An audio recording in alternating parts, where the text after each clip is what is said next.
अस्सलाम वालेकुम स्टूडेंट्स। आज का जो हमारा टॉपिक है 11th क्लास के लिए बिजनेस स्टडीज़ से that is forms of organising public sector enterprises, यानी कि जो पब्लिक सेक्टर है उसकी क्या क्या फॉर्म्स हैं उसी पे आज हम बात करेंगे। और उन फॉर्म्स में से हमारा जो आज सब टॉपिक है दैट इज़ डेवलपमेंटल अंडरटेकिंग्स कि डिपार्टमेंटल अंडरटेकिंग्स तो forms of organising public sector enterprises इसको क्लासिफाई किया गया है। एक हो गया डिपार्टमेंटल अंडरटेकिंग्स, दूसरा हो गया स्टैट्यूटरी कॉरपोरेशंस और तीसरा हो गया गवर्नमेंट कंपनी। तो आज का जो हमारा टॉपिक है दैट इज़ डिपार्टमेंटल अंडरटेकिंग्स। हम डिपार्टमेंटल अंडरटेकिंग्स पे आज बात करेंगे। तो पहले हम ये जानेंगे कि एक डिपार्टमेंटल अंडरटेकिंग्स किसको कहते हैं। Departmental undertakings are the oldest and the most traditional form of public sector enterprises. ये सबसे पुरानी जो अंडरटेकिंग है, इंटरप्राइज है इंडिया में, यानी कि इंडिया में नहीं वर्ल्ड में पाई जाती है। तो these enterprises do not have their separate legal identity, इनकी कोई अलग पहचान नहीं होती है। Basically these are established departments of the ministry and can be considered as a part or an extension of the ministry itself, यानी कि ये एक हिस्सा होती है मिनिस्ट्री की या एक एक्सटेंशन होता है इस कंसर्नड मिनिस्ट्री की। These undertakings function under full control of the center or state government। इनको कौन चलाता है, कौन कंट्रोल करता है, पूरा कंट्रोल कौन करता है इन पे, दैट इज सेंटर या state. And are required to follow their rules and regulations, और इनको फॉलो करने हैं किसके रूल्स, या सेंटर या स्टेट के। फॉर एग्जांपल जैसे रेलवेज होता है, जैसे department of scientific and industrial research है, पोस्ट एंड टेलीग्राफ है। यानी कि हमारे इंडिया में यही 3 डिपार्टमेंट हैं जो इसमें आ जाते हैं। एक हो गया रेलवेज, इसकी कंसर्न मिनिस्ट्री है। Department of scientific and industrial research, इसकी भी अपनी मिनिस्ट्री है। और पोस्ट एंड टेलीग्राफ। तो ये 3 इसमें आ जाते हैं। तो अब हम आगे जाएंगे कि फीचर्स, इनके फीचर्स क्या हैं। Direct funding from the government इनको डायरेक्ट फंडिंग करती है।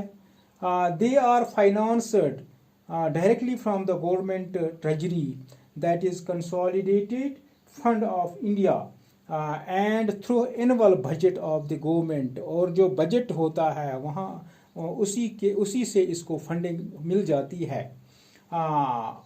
any revenue earned by these undertakings, और ये जो रेवेन्यू हासिल करते हैं, कलेक्ट करते हैं, कमाते हैं, वो किसका हो जाता है, वो उसका कौन वो किसके अकाउंट में जाता है, that is the government. And is paid into the government treasury, उसको कहाँ पे पे किया जाता है, गवर्नमेंट ट्रेजरी में पे किया जाता है। दूसरा पॉइंट है that is government accounting and auditing, सरकार ही इसकी अकाउंटिंग करती है और इसकी ऑडिटिंग करती है। These undertakings follow government undertaking accounting rules as framed by the Indian audit and accountings department. जो रूल्स बनाए होंगे Indian auditing and accountings department ने। Audit of these undertakings is also under the control of government. Audit भी इन undertakings का कौन करती है, किसके कंट्रोल में होता है, गवर्नमेंट ऑफ इंडिया के पास होता है। तीसरा है that is service conditions. The employees of these enterprises are government servants, ये government servants होते हैं।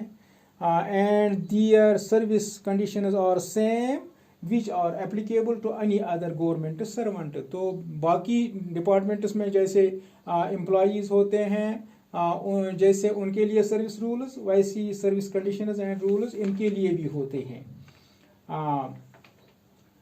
The undertakings are headed by officers from Indian Administrative Service। इनको कौन हेड करते हैं, जो IAS ऑफिसर्स होते हैं, IRS होते हैं, इंडियन रेवेन्यू सर्विस वाले होते हैं, Indian audit and accountant service वाले होते हैं, वही इनके हेड होते हैं। The terms and conditions of their recruitment and service are the same as those of any other government employees, यानी कि जो रिक्रूटमेंट के लिए और सर्विसेज के लिए जो रूल्स होते हैं या कंडीशंस होती हैं वो बाकी डिपार्टमेंट्स की तरह इनके लिए भी होते हैं। तो चौथा पॉइंट है that is control of ministry.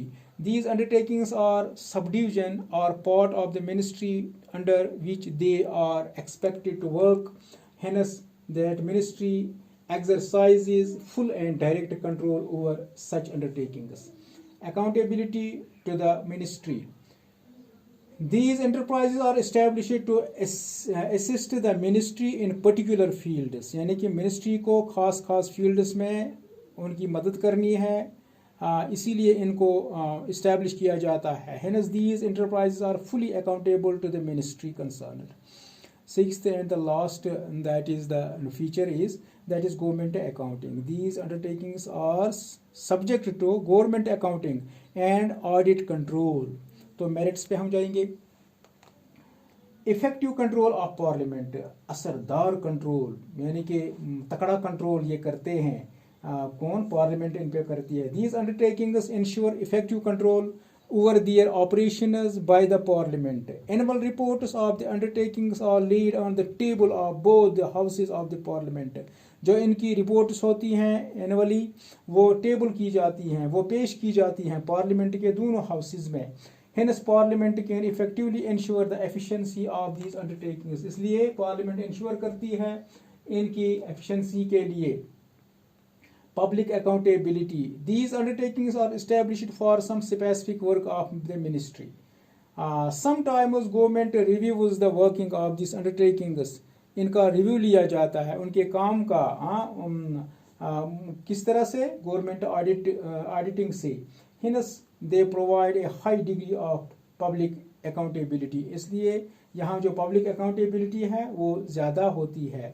Revenue a source of income for the government. यहाँ से जो रेवेन्यू आ जाता है वो एक ज़रिया है इनकम का गवर्नमेंट के लिए, क्योंकि वो जो भी यहाँ पे रेवेन्यू आ जाता है वो गवर्नमेंट ट्रेजरी में जाता है, इसलिए ये बहुत इम्पॉर्टेंट सोर्स है इनकम का गवर्नमेंट के लिए।